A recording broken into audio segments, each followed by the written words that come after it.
Prva Jovanova, 3. glava, 15. i 16. stih nam govori sljedeće.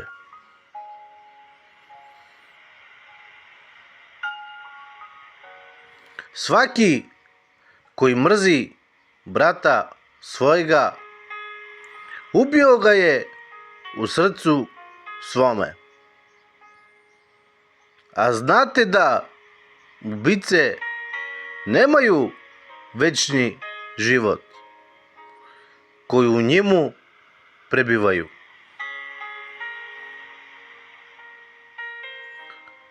Što je pravo i prava ljubav,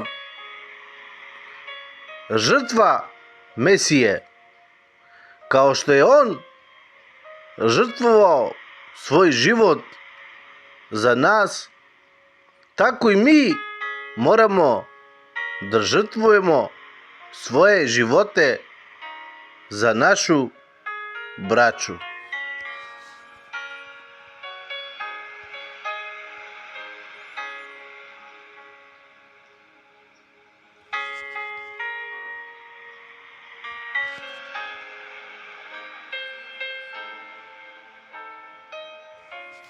Poštovani slušaoci, u ovome stihu imamo dovoljno toga u smislu dužnosti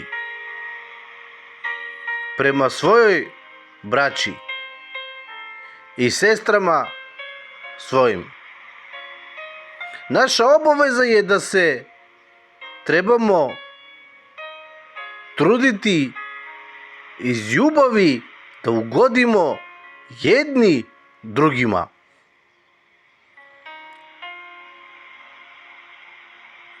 Da se brinemo jedni za druge.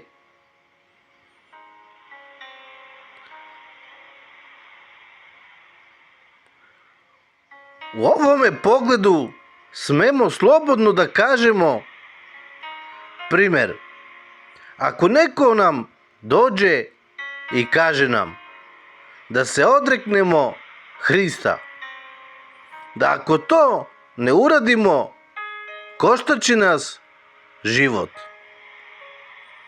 Mi se ne smemo odreći, pa makar nas koštalo i život. Tako je i sa brata svojega. Ako to ne učiniš, ako neko dođe i kaže vam odrekni se brata svojega, ako to ne učiniš, koštaće te život. Mi se ne trebamo odreći brata svojega, pa makar nas koštalo i život.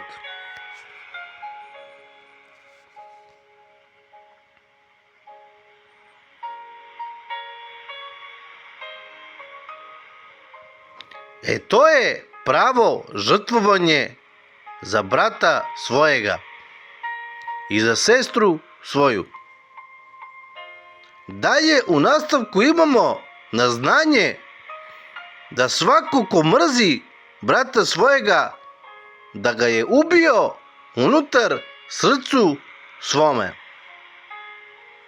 Što znači da u našemu srcu počinje greh koji rađa smrt.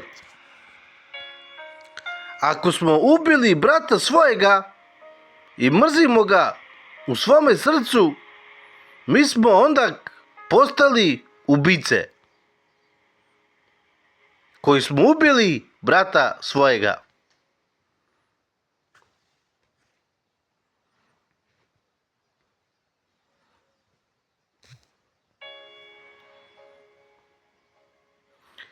I mrzimo ga u svome srcu.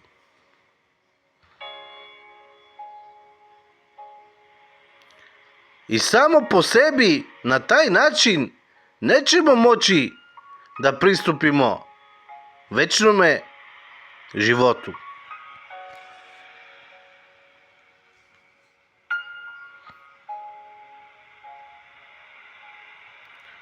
ako nemamo pokajanje i promjene u svome srcu. A ta promjena glasi, dragi moji slušalci, ljubav.